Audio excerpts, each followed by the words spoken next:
Yes. Check. I will talk to you after. We have a 2-minute warning before.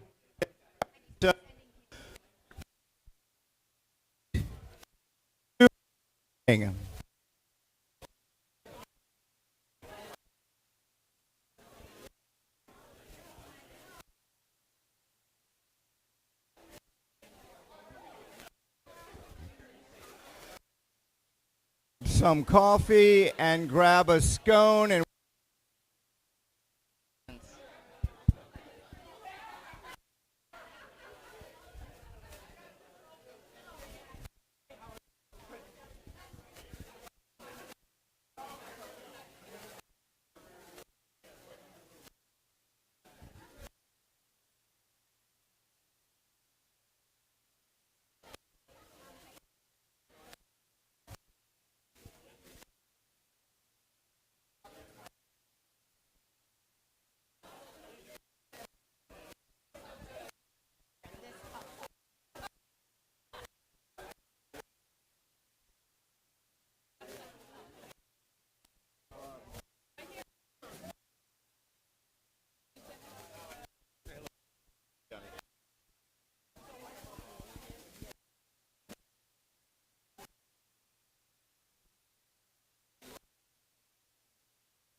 we 30 seconds to beginning. Find your seat, find a scone, find coffee.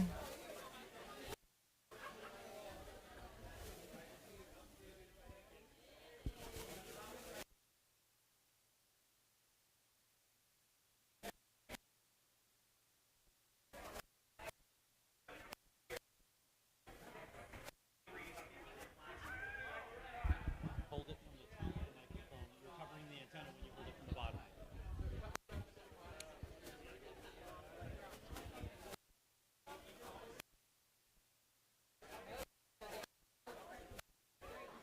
All right, Jim, we're ready to get started.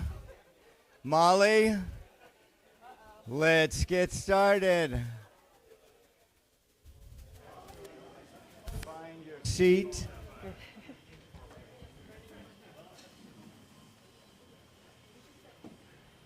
Welcome to 1 Million Cups. Betsy, take it over. Good morning, everyone. If you have not yet, if you could please scan this QR code and check in. This lets our home office know that all your beautiful shining faces are here. We don't sell your information. We don't keep your information. We don't do any of that. I don't even see it. It's just a matter of, hey, we had this many people in Clermont at 1 Million Cups this morning. So a little bit of a badge of honor with a national competition with all of the chapters around the country.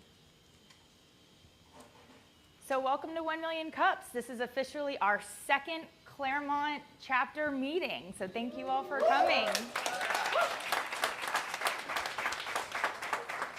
So as it says, every Wednesday here, we are caffeinating entrepreneurs nationwide. So make sure you come back every Wednesday. We're going to be doing this here consistently at the View for the duration.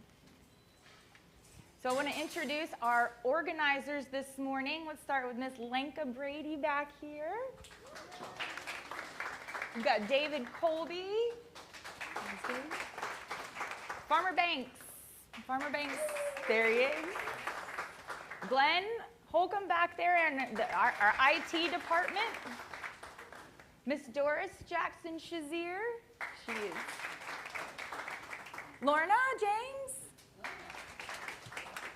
Jackie Peterson, our social media marketer back there. My name is Betsy Sorg. Mr. Harry Spite, where's Harry? Lee Tran. And Mr. Ray Villegas, who's not here this morning. I think he's on vacation, but we have our Monty, which is Ray. Monty, not Ray, this morning with lead. So if you have any questions when you decide you're ready to present after this, please find one of us and ask questions. Get us your email address. We'd love to get you up as a presenter after you see the program this morning. So our sponsors, thank you, thank you, thank you a million times over to the View, not only for the location, but for Grandma's home-baked scones you're having this morning and the wonderful coffee to keep us all awake and getting our feedback ready. Media, all of our media things, we are streaming live on various platforms. That is all thanks to a lot of hard work and equipment donated by both Mighty Manatee, which is Glenn, and OIT VOIP, which I know I'm going to say it wrong, but that's okay. That's how tech goes. So thank you to our sponsors for making this go every morning. Our partners, as you see around the room, we have Monty with LEAD, that's Lake Economic Area Development. They're all things economic development in Lake County. South Lake Chamber of Commerce, Mr. Dave Colby, who has been here since the beginning with us and supporting us, and we are proud to be endorsed by the Chamber, and hopefully we create some entrepreneurs and some new businesses to move their way into the Chamber in a very, very short time period. SBDC, where is Mr. Jose back here from SBDC? We have assistance for all entrepreneurs, no barriers, any sort of the weeds that you want to get into with starting a business. There's great resources at both SBDC and the UCF Business Incubation Program.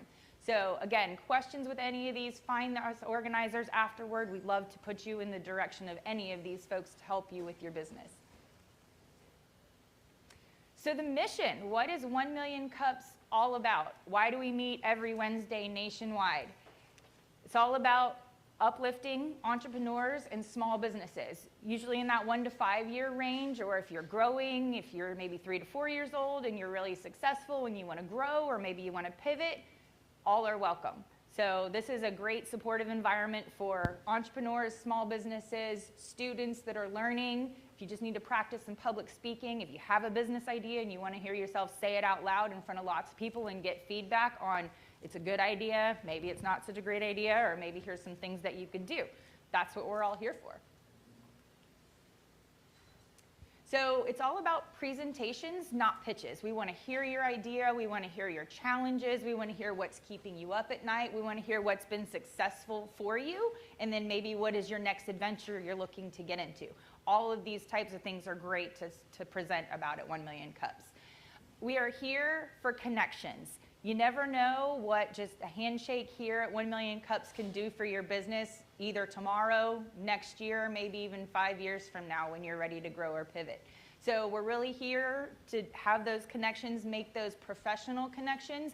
Networking, a little bit of a different idea, right? That's where your things like your networking groups and your chamber events come in, where you're exchanging business cards and you're looking for services for each other. Here we're supporting each other's ideas and giving feedback on businesses, things that we as business owners or entrepreneurs have also been through. This is all volunteer. All of our organizers that I introduced, we're all here because we want to support entrepreneurship in Lake County. We want to keep our small businesses, we want to keep our entrepreneurs right here thriving in our community. And no barriers. Again, it's all intentionally very inclusive. Good food, coffee, it's open for everyone, all types of businesses. So that's something that's really important to the model of the program, is that everyone feels invited and that there are no barriers to attending. So every Wednesday morning, as I said, we'll be here at the View, and there are over 100 other chapters doing this around the nation as well. So if you're traveling for the summer, maybe stop by and look on the website, look up another chapter, because it's kind of that similar program across the country, and it's really neat to see hundreds of people across the nation doing the same thing. Our presenters have about 6 minutes to talk about what it is that they want to talk about, their small business, their business idea, their struggles, their challenges, what's keeping them up at night.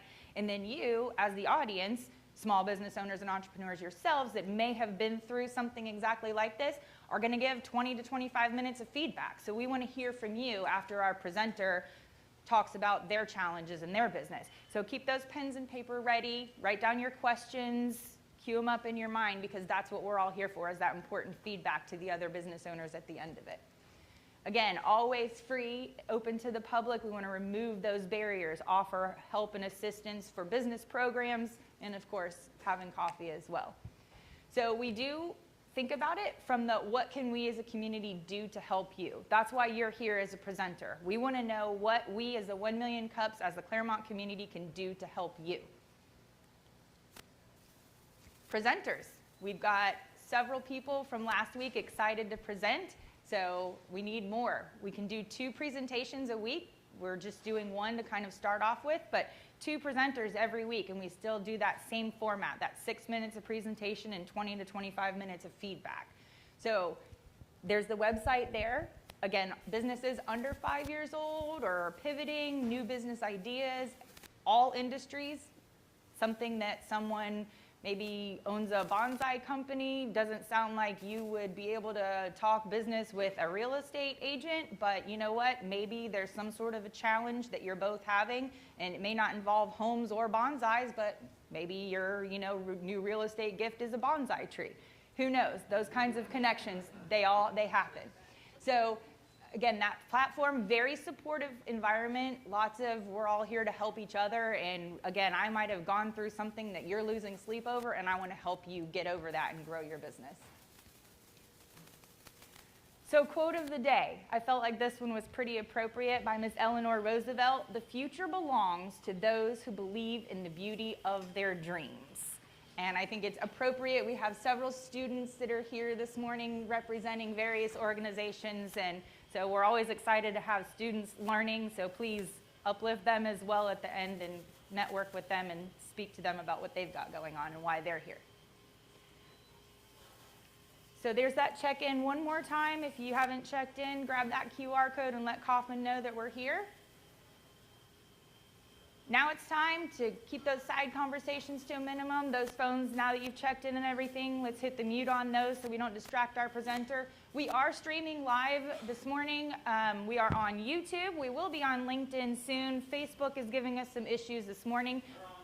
We are on Facebook. I stand corrected. We are on all the digital platforms. So do make sure that if you know a business owner or an entrepreneur or someone who maybe is interested in this kind of a meeting, let them know. They don't have to show up. They can watch online if they're not able to get here. But once they start watching it online, they're going to want to come and they're going to want to present. So invite your small business owner friends and let them know. Also, we are streaming online. So I'm going to introduce our presenter for the day, Mr. Colin Van Exel.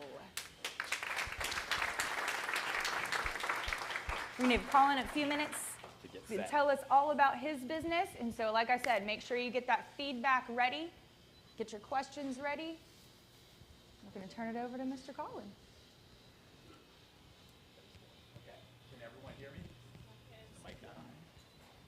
That's just me naturally. God forbid the mic turns on. That's it. Then it'll be good. No, it's, there you go. Can everyone hear me? Yep.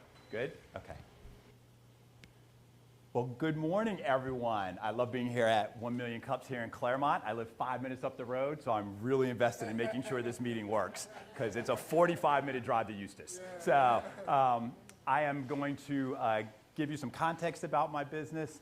I'm going to tell you about how my first year has gone, and I'm going to have 2 questions for you. One is a business challenge that I currently have, and one is a potential business opportunity. So what do I do at Accelerated Sales Solutions? I basically work with small and mid-sized business owners who are responsible for their business development engine. And as most entrepreneurs know in the room, not only are you responsible for your business development engine, you're responsible for everything else in your company, right? And so you're really stretched. But what usually happens is once a company is off the ground and running and stabilized, they would notoriously hit a wall with their revenue. It'll flatten out. And I come into play and help them when they want to scale that business. So I do a number of different things with them, but I think rather than reading the slide, the best thing is to actually tell you what I do in terms of how I work with a customer. So I have a customer today, a client today. It's roughly about a $500,750,000 business and promotional products.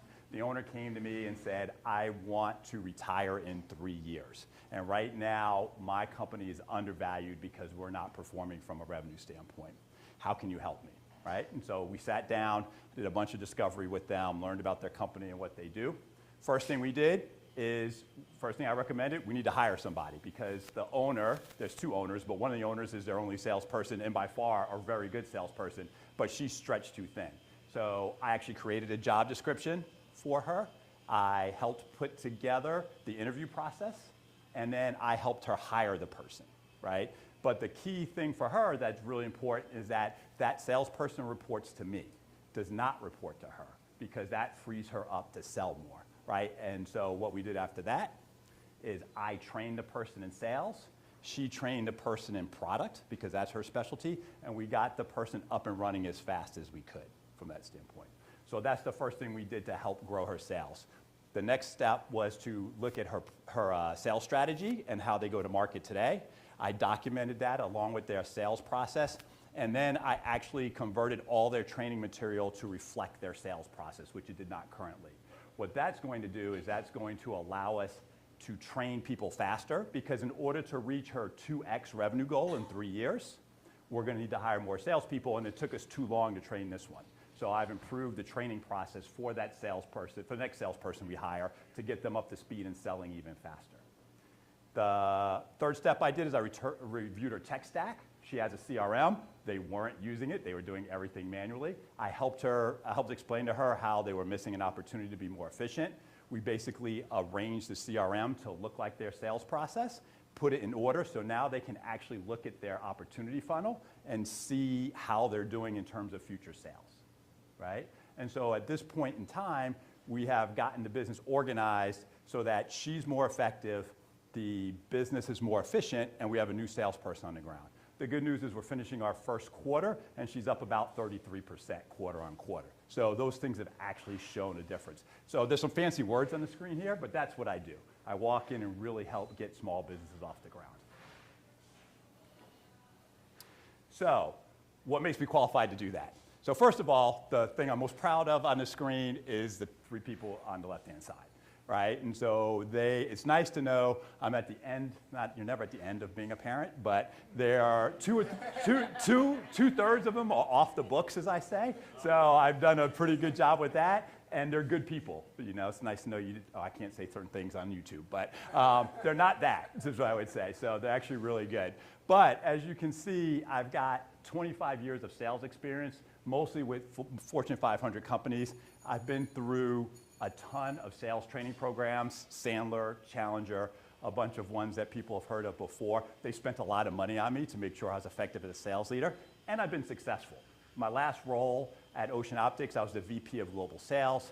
We increased revenue from about 60 million to about 90 million in about 5 years. And that was through the team that I helped put together. So I have receipts, as people say today, to back up what I do. But 12 months ago, I got an opportunity to start this company, and it was good timing for me, and I felt like I wanted to bring the skills and experience that small and medium-sized businesses normally don't have the ability to get to them, and allow them access to it through me and through some other people I can work with to help them grow their business. It's a way I can give back, and I want to see them be successful from that standpoint. But I will tell you, the most humbling thing I've done is start this business in 12 weeks, because despite this fancy background, this is hard, is what I would say. It's a hard thing to get your business up and running, which is one of the reasons I'm here today, is to get some feedback on what I'm doing. Because despite all those fancy names and letters behind my name, I've struggled a little bit in the 1 year that I've been going on. So what's the problem? My business development engine, believe it or not, has been slow beneath everything else. Getting myself up and running has been a challenge. So I've been in business about 1 year. Actually, 1 year will be effective this month. I expected when I planned my business that I would have no revenue for a year. Actually, that was my guess. I actually was lucky enough to actually get revenue after the first 6 months. So 6 months ended in January. I actually got a nice project that I was unexpected of, and then I actually landed a couple customers. But I'm still not at capacity, right? And so that has definitely slowed from that standpoint, and I definitely want to go faster, right? And so I really haven't completely cracked the code in terms of this business, in terms of client acquisition, right? And so that's one of the things that I'm going to ask you questions on. The other thing that I'm going to really ask you questions on, I'll go ahead and move forward, is in growing my company and starting this company and growing it, about, I'd say, 14 months ago, I actually started using AI as part of a selling group. As I was in between jobs and wanted to learn more, I was trying to sharpen my saw. And I've actually developed a pretty solid skill set. I've moved from, in my AI journey, from just having it do tasks. Most of us use it. Hey, read this email, make it better. Hey, look at this post. Is it going to be effective? Things of that nature. I've actually moved up the ladder to having it use an AI process. So basically, my entire social media strategy, you're going to have opportunity to see my LinkedIn page, but my entire social media strategy is AI-based, actually. I gave it all the information about my business. I told it what I wanted it to do, and it basically automated all my LinkedIn posts for 90 days, essentially. So I'm in the middle of a 13-week LinkedIn social media strategy that I've completely developed on AI. And the third thing I've done is I've taken that a step higher than that and really started using it for strategic thinking. Like, so I talked about my business, I've used it for other customers' businesses, and used it in some pretty versatile ways to do simulations and to really talk about the strategy needed to get businesses off the ground. And I can go into more details, but I don't have a ton of time, so I'm going to keep to my 6 minutes. And if you ask me questions about that, I can go into it. But I know for a fact how much it's helped me, and I believe there is some version of a product or a service there that might be useful to small and mid-sized businesses. So my two questions, and you can take them together, you can separate them. First one is, let's go back, I'm sorry. So I talked about AI. So the AI question is there a product there? Is there a service product there? Is there a hardware product there? Is there a market for it? Do you believe small and mid-sized businesses are ready at this time to invest, to actually put money into someone helping them from an AI standpoint? Or maybe it's just a continuation of what I'm doing at my business. From a business development standpoint, that's the second question comes in. I wanted to tell you what I've been doing. So my business development has been today limited to my personal network, which goes back 25 plus years, as we talked about. I just talked to you about my LinkedIn social media strategy, which has been effective. I've actually gotten 2 or 3 leads off of it in the past month or so. So it actually has been working. I actually network in the greater Orlando area. I am a Clermont resident, but I pretty much run from Lake Mary to St. Cloud to Brevard to Lakeland as far. So like I'll run. I have no problem putting into work, but that's kind of where I'm doing right now. And I challenge myself to do a bunch of local presentations. You're watching one of them, actually. I have 3 more coming up in the next 4 weeks. So the question is, out of that, I've been relatively successful. I just want to go faster. So what else would you recommend to increase the speed of my business development? So in conclusion, thank you. And I will be waiting for your comments. Thank you, Colin. Fantastic. Thank you, Colin. Stay up here, and this is where we're going to get... Staying out of the way of the camera. Yes, that's right. I've probably been standing in front of it. Yes. You see the back of my head all over YouTube today. So let's leave these questions up here. And Harry and Lee have our microphones, and we're going to have them come around to you for your feedback. So stand up. Give us your feedback. Let's look at these questions here, and let's talk to Colin about how we can answer some of these questions to support his business.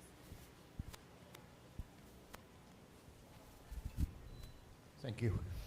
Colin, great presentation. Thank you. You know, I have had many clients working in that space, right? I mean, not only from the sales point of view, but also from finance, operations, marketing. So who is your target customer? Yeah. Because it's not easy, you know, for a business to reach a, sales amount or profitability to pay for that type of service. So tell me a little bit about your target client. I mean, how do you identify it? Yeah. Thank you. Yeah, thank you. Thank you for the question. Great question. I would have talked about it had I had been more than 6 minutes. So what I teach customers is every small business needs to have what's called an ideal customer profile. And that usually is wrapped around your business's unique value proposition. So I actually have to answer your question, 2 ideal customer profiles. Right now, they're wrapped around the two products that I have. So from a fractional revenue leader, what I described to you, that ideal customer profile is a company, it's usually B2B. It's anywhere from, I'd say, $1 million to $20 million. There's potentially a sales team, not a sales leader. The owner is running it.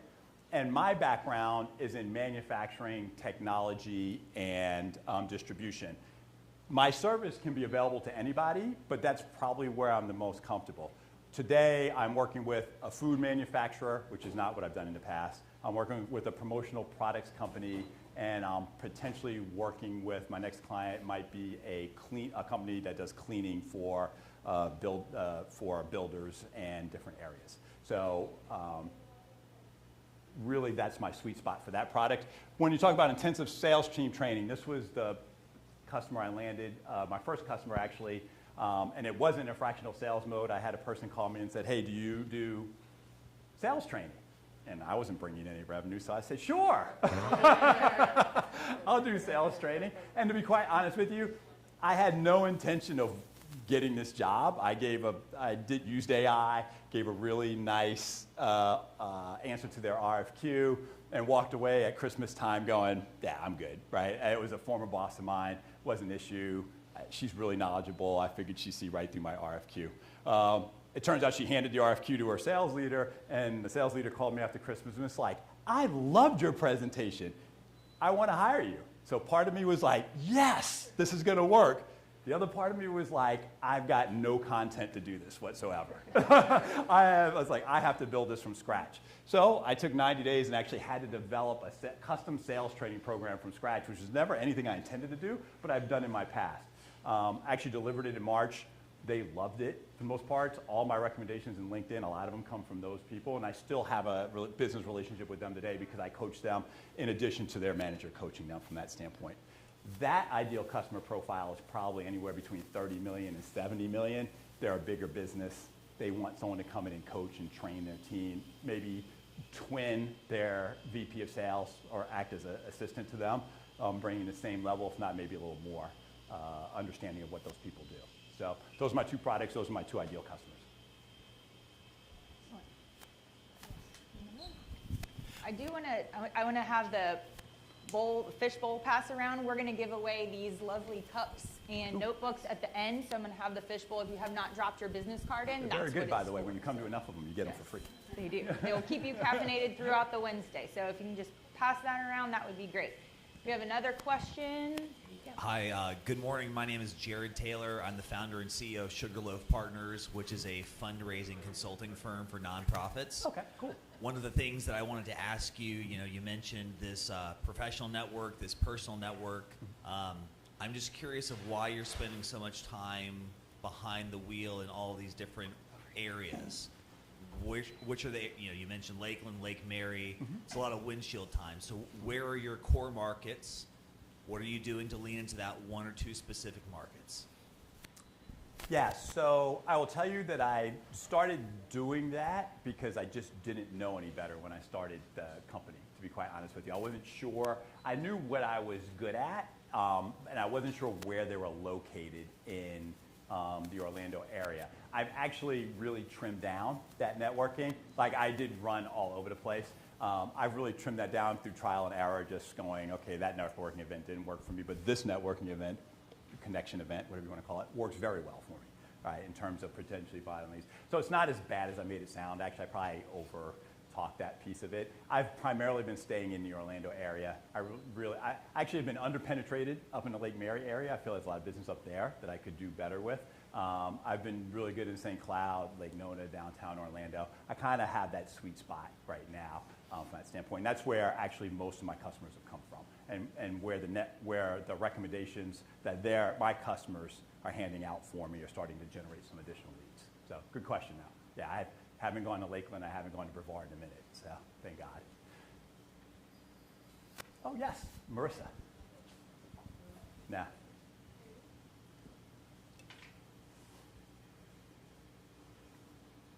Hi. So you mentioned that you use AI for your social media strategy. Speaking from like a consumer's point of view, it's important to analyze kind of what's trending. Does AI give you like a calendar of like what to post and things like that?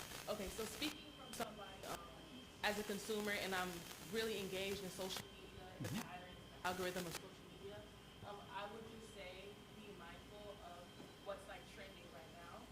I may tell you like, oh, you should post a picture or a flyer, but that's not really what's trending right now. So I would just say be mindful of what's catching everyone's attention, specifically pertaining to your type of audience. Because do you tell AI like the audience that you're looking for and things like that? Yeah, so first of all, thank you, Marissa. And if I listen to anyone about social media, it's going to be someone under the age of 30, so absolutely. So I love the comment. So I'll go into a little bit more description of what I told AI to do. So I basically put in all the information about my company into AI. I actually fed it sound bites of the training I told you I did. I fed it content, and then I asked it, what do you need to do this? And it actually gave me a list that was really long of more stuff I needed to give it. And I gave it all that. And what it did is like, okay, it asked me how I wanted to use AI. Do you want to do it for lead generation? Do you want to use it for brand building? Do you want to use it for engagement? I said, I don't know. Give me an example of all three. It did. Lead generation it was really bad at. But brand building engagement sounded like me, and we worked on the tone. And so basically, it gave me a calendar of alternating things, alternating the topics in terms of brand, not even topics, but a theme, brand building versus engagement. Then it took all the topics that my business is based on, kind of laid them out, and gave me roughly a calendar for it. And then it told me what type of visual, quote, picture, carousel, type information to do it, and I started with that. And so, as I said, I want to do it for a quarter, 13 weeks. I'm 7 weeks into it, and to your point, at about a month, I started to analyze what worked and what did. I was actually manually kept track of all the engagement metrics for each post. I'd go back manually and do it. It's actually kind of a pain that LinkedIn doesn't give you a better way to do it. But I did it, and it was really clear, to be quite honest with you, that if I talked about, didn't matter if it was brand building engagement, but if I talked about mentor or leadership type activities, and I was, usually when I read them, I was very authentic in them, and I posted a picture of myself, off the charts engagement. If I talked about like how to do something in a carousel, not bad, but great. And then it didn't like, people don't like quotes at all. They just like, so I have been looking at those type of metrics to understand how to use it better. And I've actually, now that I'm halfway through, I've pivoted. If you follow me on LinkedIn, you'll start to see that there's a picture on everything now until that wears out. And I'll start to figure out where to go from there. So, because no one wants to see this all day long, trust me. So.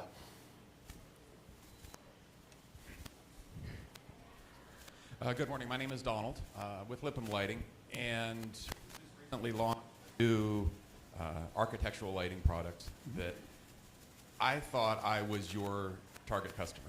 Yeah. But when you illustrated who your target customer was, that got me to thinking, if I had my organization at $1 million plus already, am I already doing most of these things well enough that I'm not necessarily going to be looking for additional support and guidance?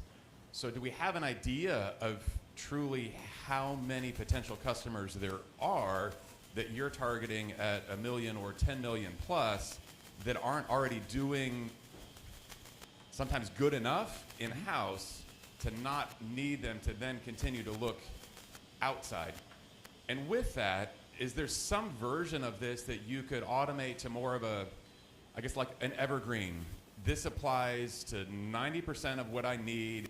Take me 10% to tweak it for this particular customer at a much lower revenue rate that needs services, so that then I can work with a smaller clientele.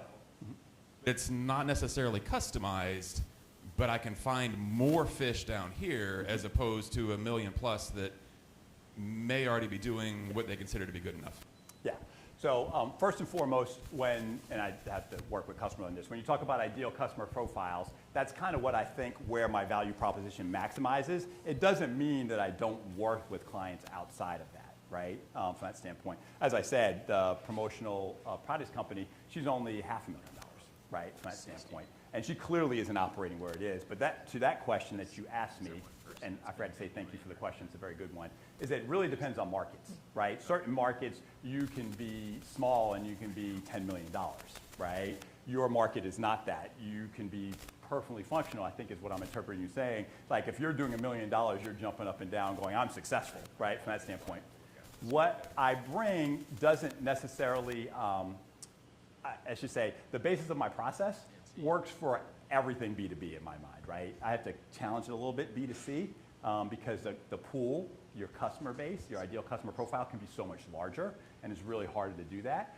But it works for everybody. It's just a matter of me sitting with you and understanding what it is and understanding how I can potentially work a rate structure that might work for your business from that standpoint. And I've done that. I've worked with businesses that are smaller and not giving them as much rates. My ideal customer profile, where I'd like to be, is what I've described. Doesn't mean that I won't necessarily take a customer. I can still add value to them. It's just a matter of whether I'm maximizing my revenue from that standpoint from a business. And the question is how many customers do I want to have, right? My ideal is to only have anywhere between 6 to 10 customers at a time at my rates. If I have more than that, I'm not sure I can provide as quality of a job, right? Yeah. The only, I guess to add to that is there a baseline of something? That this works. That's a good point for everybody. And now you're not really working with that customer. Yeah. You've bundled a package and just handed it to them. Changed a couple of words here and there on it, and it's still going to be beneficial for that end user because it's much more than they had. That's a really good idea. But it's not a consistent, customized, hands-on workload of your 6 to 8. Once you create it, it kind of sells itself. That's a great idea. I do not have that today. That is a solid idea. Thank you for that. That's a really good something for me to work on. And it's funny, AI asked me something similar to that, actually, but not in that manner. So really good question. Let's go back to your questions just Sorry. to make sure. It's just easy for me to answer those questions. Too far. There you go. Who else? Back here? Yeah. Hello, Brandon here. Yeah, Brandon. I had a question because you touched on something about AI. You said when your posts or things that you were doing, when they were authentic, you got more interaction. So what I've noticed with AI is, and how I use it, is if I have an idea, I use AI to confirm my idea. I do not use AI to create my idea. I do that with everything. Well, actually, I don't use AI very often at all anyway. But when I have a certain idea and I want confirmation of it, then I'll use it. So my question is, when you started using AI, is that when you saw maybe a decline in things and because you're not necessarily authentic? And I'll say this because your personality is extremely magnetic, whereas AI is computer. You're not getting that authenticity. You're not getting that magnetic personality that's coming through to what you're doing if you're using AI for everything. So the question is basically, have you noticed a decline because of using AI? Yeah. The direct answer to your question is no. And what I caution everyone when they use AI is a lot of people tend to think AI is actually thinking, or at least people who don't understand it really thinking. It's really not thinking. It's just a predictive tool is all it does. It actually is just really good at predicting the next character or word is how it works. So anything that AI kicks out, I always read thoroughly, to be honest with you. And I make sure it sounds like me. And if it doesn't sound like me, I sit down and correct it. I do use it for idea generation. To be quite honest with you, I'm an engineer by trade. I'm great at math and science. I'm a process guy. I am not the most creative person in the world, and I really struggle with that. It takes me hours to come up with, I feel, what people do in like 5 minutes. I can solve a quadratic equation for you really quickly, but like I can't do a picture, right? I can't think of things, right? And so I do use AI to help me generate ideas from that standpoint, but I do, once again, you always have to review anything AI kicks out, right? Because you do want it to sound like yourself from that standpoint. And I spend actually a lot of time doing that. And also I think that's backed up by the results from LinkedIn that show when I put a picture with it, it's way better than if I put a stock photo of something or if I give a carousel. Actually, carousels that talk about doing things, that actually resonates occasionally with people because it's teaching them something along the way. They're like, hey, I didn't think of it that way, and sometimes that works. But the more, to your point, the more authentic I am, the more it is. But I could not, to be quite fair, I could not have generated 13 weeks worth of posts on my own. It's not possible. The difference is I would have had to hire somebody to do that. And so now when I was talking to a marketing friend of mine, she was a little mad I didn't hire her to do what I'm doing with AI. And I'm saying, hey, listen, this isn't a shot against you, I was like, if I would have hired you, what would you have told me to do that was different than what AI told me to do? And she's like, not much. I would have tweaked here or there. I said, so when I do hire you, you're going to be able to do so much more for me because I've already taken that step one, right? And that's what AI does. AI enhances you. It takes what you, if you use it correctly, it takes who you are and can do it, can produce things that are more efficient, more effective, and a way higher volume than you ever could. And I'll be honest with you, I could not have done that custom sales presentation. It's all in my head. I could not have gotten it out in 90 days if I hadn't used AI. I helped AI give me the layout for it. It was my ideas, but it gave me the layout for it. I created the presentation for the most part. Now, I say 90% of the presentation I created, but it laid out the scheduling for me. It gave me the script that I talked to. It made sure I was on time, just like today, in terms of getting done. And it really is an enhancement to who you are if you're using it correctly. And that's why I asked that second question, is because I feel like some people are using it, some people aren't using it to a right level, and some other people aren't using it at all. And that kind of frightens me, to be I quite think honest that's good feedback for you, and I appreciate that for agreed that characteristic that is Colin that we look for. We want that to come across, but we don't want Colin to sit at home behind a computer, paralyzed by, behind a computer if you're doing quadratic equations, but we don't want that to keep him from getting out there and going and taking on those challenges in businesses. So, you wouldn't be able to keep me in the house anyway. So that's great feedback. I think that's really that of the two questions that you had, they're very different, business development and AI, and I think those are two very different questions and different approaches. And I applaud you for asking both of them. I know we did have some more feedback in the audience. More? Yeah. I am Angie Gibbs, a living benefits provider. So you have 3 impressive degrees, right? Aerospace engineer, MBA, and you've been a successful employee for 25 years. So what made you decide to start your own business? Like that was my decision. Do you have a business mentor guide who's been successful to really speed up success? So I decided to start my company, like I said, a little over a year ago, but 6 months before that, so 18 months ago, Ocean Optics, where I was with, the CEO, even though we were super successful, the CEO that I worked for decided to pick a fight with the private equity company that owned us and managed to get himself fired. And when he got himself fired, the new CEO came in and did what most CEOs do, and I had no issue with it, replaced his entire staff. Right, which put me out of a job, which I had actually, that's how I got that job to begin with, and another CEO change, so I really wasn't complaining about it, to be quite honest with you. But that's when it became an opportunity. And so let's have a little reality check, right? So I'm a 55-year-old male at making really good money out in a job market where I feel like if you don't know somebody at a company, you're probably not getting hired at where I want to be. So it was that versus starting my own company, which is something I thought about for a long time. I said, and like everyone else, I was nervous, I was scared, I didn't know if I'd be successful. And I was like, you know what, you got some savings put away. I had done this for a year. Like I said, I could go a year without it. Let's go ahead and do it. So that's essentially why I did it, to be honest with you, because I liked my chances. To be quite honest with you, it's just a math equation. I felt like my probability of being successful running a business was better than my probability of getting a job. And that's just facts these days. I don't think that's a lie to anybody. And I feel like, even with my background, I felt that way, right? So, and the world of job recruiting is so different today. I hadn't really looked for a job in like 30 years, you know? Every job just kind of came to me up until that one. And so that was a little daunting at this stage. But second question, I do not have a business manager. I talk to a lot of people. I network a lot. I talk to marketing people. I talk to other entrepreneurs. I try to sit down and have a lot of one-on-ones to, that's his point, even if they're not in my field or if they're not a potential customer, but if they're successful, what made you successful? How did you do it? I just try to figure it out that way. Because I've seen a lot of large companies and how they're successful, and I'm just trying to figure out how I take what I know there and put it into my business. To that point, I want to mention we do have the opportunity for presenters like Colin, unless you're going to talk about quadratic equations again. There's a refill presentation.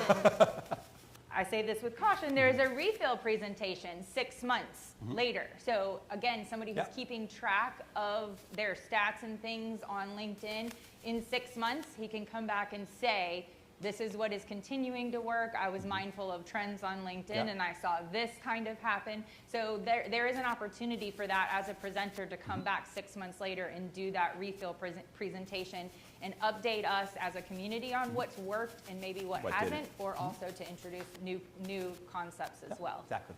Hi, thank you, Colin. I'll be real quick. problem. Rachel, Dr. Matthews, if you're feeling fancy. I wanted to just hit on 2 points. A lot of great feedback I heard for you. Hopefully you get to listen back to this. But I thought about your niche, and I thought that that would be a great starting point. I know you have touched these different areas, but there's something to be said about working in your groove, to speak. So I would challenge you to go to those same, search those companies, those organizations out beyond the local area, because of course we know that we have the technology to support in that way.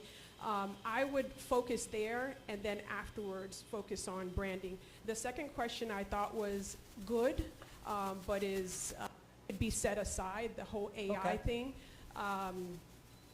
Because again, if you're already building into your business, sometimes people don't know how to use AI. And then the second point, I speak to a relationship, authenticity. I do believe that when you're talking about social media, it has its place, right? You have to be on social media. Yes, But that's at right. the same- That is exactly, that.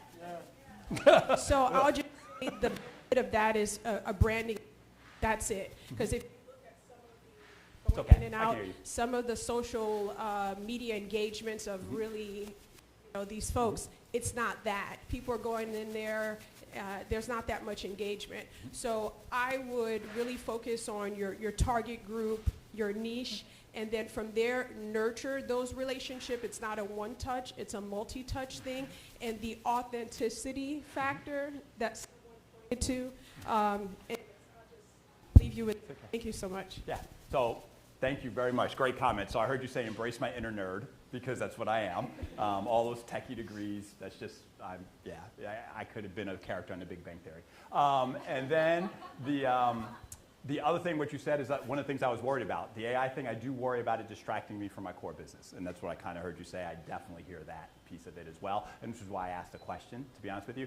And I definitely am behind your category in terms of that. But I will be honest, it has had beneficial results in the background, because people in my personal network have reached out to me for potential things that I might be able to help them with, because they have seen my every other day or daily posting, right? So that it is doing its job, right? And that's the way I think of it. I'm not wired to get hung up in how many likes I got or how many people. I did that just simply to see what was most effective. But the reality is that it has actually started to generate after about 4 weeks, which everyone says is the time. You have to go 4 weeks in complete silence, which is really hard, right? To post every day or 3 to 5 days a week for a month and see nothing happen on your thing. But then it has started to slowly turn in the last 2 weeks, is what I'd say. So it's actually working the way people have said it's going to work. So I do think, to your point, it has its place. Okay, we'll do one more, and then, Oh, no. Hi there. Good morning. I'm Wendy Taylor with Strategic Online Marketing.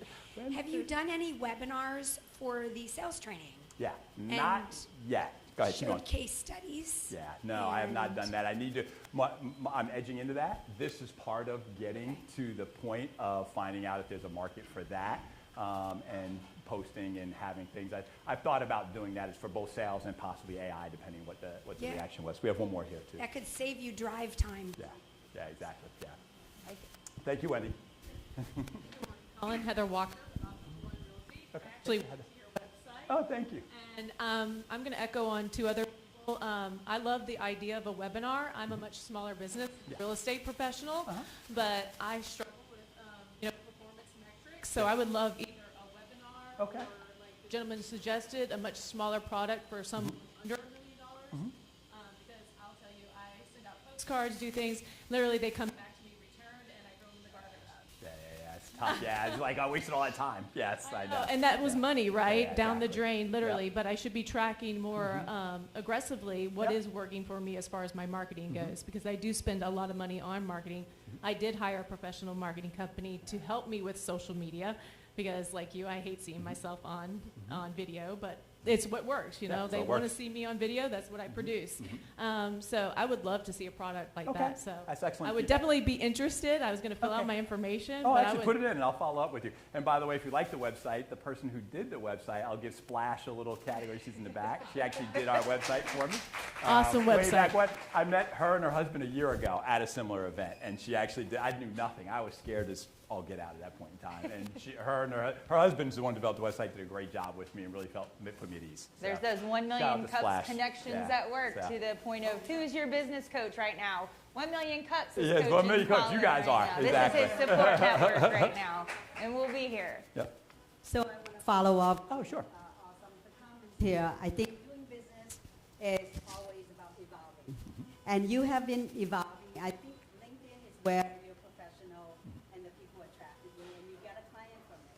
I would say successfully ask for testimonial and then post it up there, and then enlarge that. Even though that sales is not what you're doing, but you're doing well, and you catch that attention. So expand that. Yeah.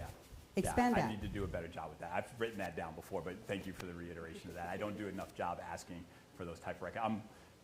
I have a big personality, but I'm actually a little humble on the side. I don't like talking about it. So, but yeah, I can't. Whatever your go- clients exactly. want you. Yeah, thank you. That's what it is. Yeah. You're very humble, Colin. Yeah. Marty, I get. I'll throw a did you know at you. Large majority of business owners are over the age of 55. How many people over 55 do you think are using AI? I'll leave that open-ended.